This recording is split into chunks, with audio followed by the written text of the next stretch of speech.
Assalamualaikum semuanya, bertemu lagi dengan saya Leni Salindri di mata pelajaran Bahasa Indonesia. Pada kesempatan kali ini kita akan belajar mengenai surat. Surat apa yang akan kita bahas? Pada kesempatan kali ini kita akan membahas surat pribadi. Tentu kalian sudah tidak asing lagi kan dengan kata-kata surat? Nah, materi ini adalah materi kelas 7 semester genap. Yang akan kita pelajari yaitu menelaah struktur dan unsur kebahasaan surat pribadi. Tujuannya, setelah pembelajaran ini kalian diharapkan dapat menelaah struktur dan unsur kebahasaan teks surat pribadi dengan tepat. Surat merupakan salah satu sarana komunikasi untuk menyampaikan informasi, pernyataan, atau pesan kepada pihak lain yang mempunyai keperluan tertentu. Surat dibedakan menjadi dua, ada surat resmi dan surat pribadi. Nah, pada kesempatan kali ini kita akan belajar mengenai surat pribadi ya.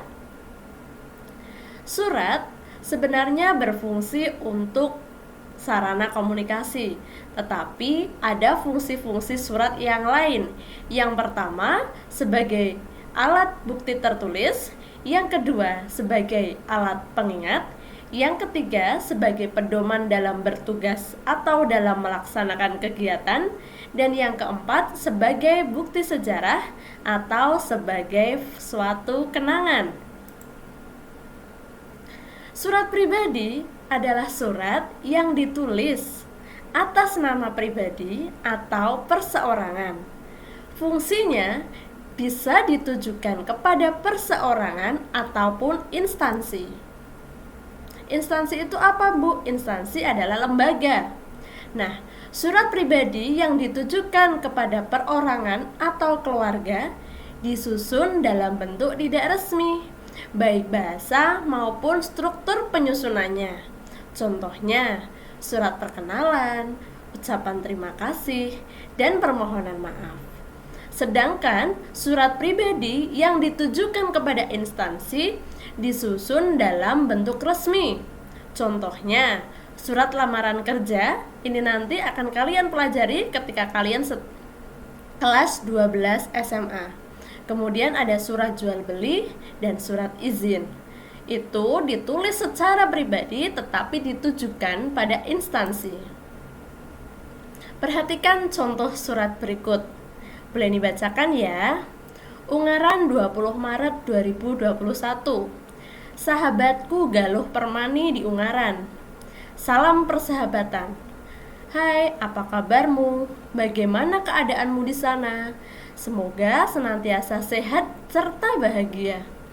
Apa kamu masih memelihara kucing? Aku sangat rindu candaanmu Lulu. Kamu pasti sekarang sudah tambah cantik ya Lu. Galuh sahabat karibku. Sejak kita berdua terpisah karena perpindahan keluargamu, berbagai hal telah terjadi di sini. Di kota tempat menghabiskan masa kecil. Sekarang, kota ini sudah jauh berbeda dari saat kita kecil dulu. Ya, kota ini berkembang pesat. Taman dan lapangan yang dulu menjadi tempat bermain teman-teman kita, sekarang sudah berganti menjadi bangunan-bangunan tinggi.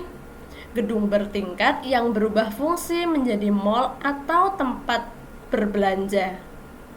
Loh, sekian dulu ya suratku ini. Sampaikan salamku untuk ayah dan ibumu. Dan jangan lupa segera membalasnya ya. Segera kutunggu kabarmu. Sampai jumpa, sahabatmu Indah Pertiwi. Coba kita bedah strukturnya. Ungaran 20 Maret 2021. Nah, struktur yang pertama ini adalah tempat dan tanggal pembuatan surat. Artinya surat ini dibuat di Ungaran tanggal 20 Maret tahun 2021. Kemudian yang kedua adalah tujuan dan alamat surat. Tujuannya ditujukan pada siapa? Ditujukan pada sahabatku yang namanya Galuh Permani. Alamatnya di Ungaran. Kemudian ada kata salam persahabatan. Itu termasuk dalam salam pembuka. Atau kalau kita umat muslim bisa menggunakan kata Assalamualaikum.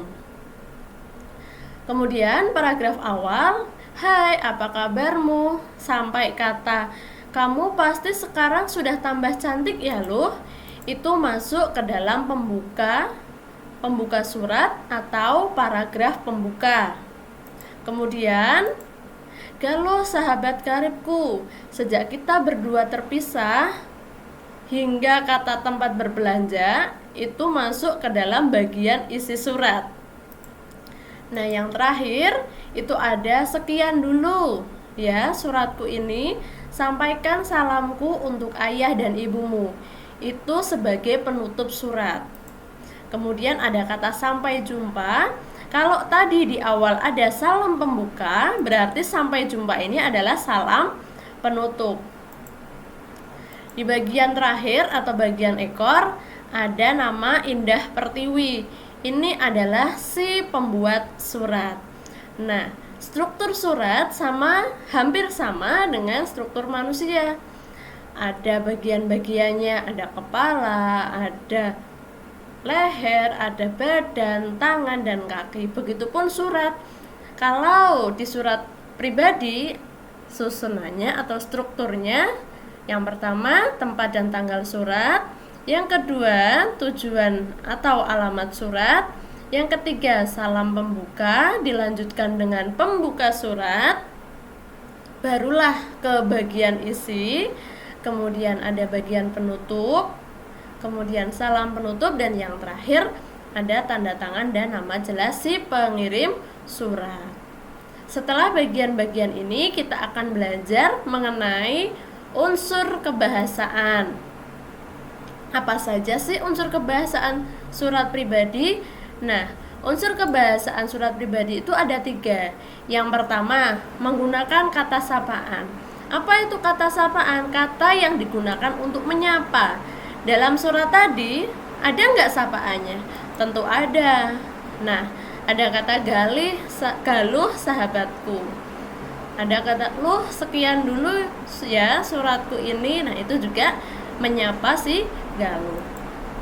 Unsur kebahasaan yang kedua, menggunakan kata ganti orang. Contohnya dalam surat yang tadi adalah menggunakan kata kamu, aku, dan kata kita. Itu namanya menggunakan kata ganti orang. Kemudian yang ketiga adalah menggunakan kata kerja. Di dalam surat tadi banyak sekali kata kerja yang digunakan.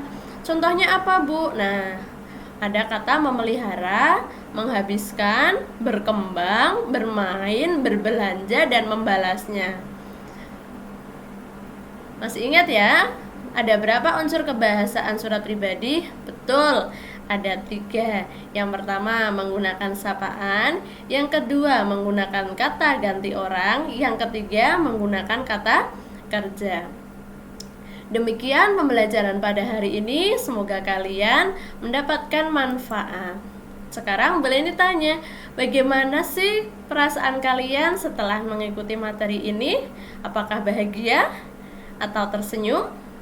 Atau cemberut? Atau marah-marah? Atau bahkan pusing 7 keliling? Saya berharap kalian terus bahagia agar senantiasa sehat. Demikian pembelajaran hari ini. Boleh diucapkan terima kasih. Assalamualaikum warahmatullahi wabarakatuh.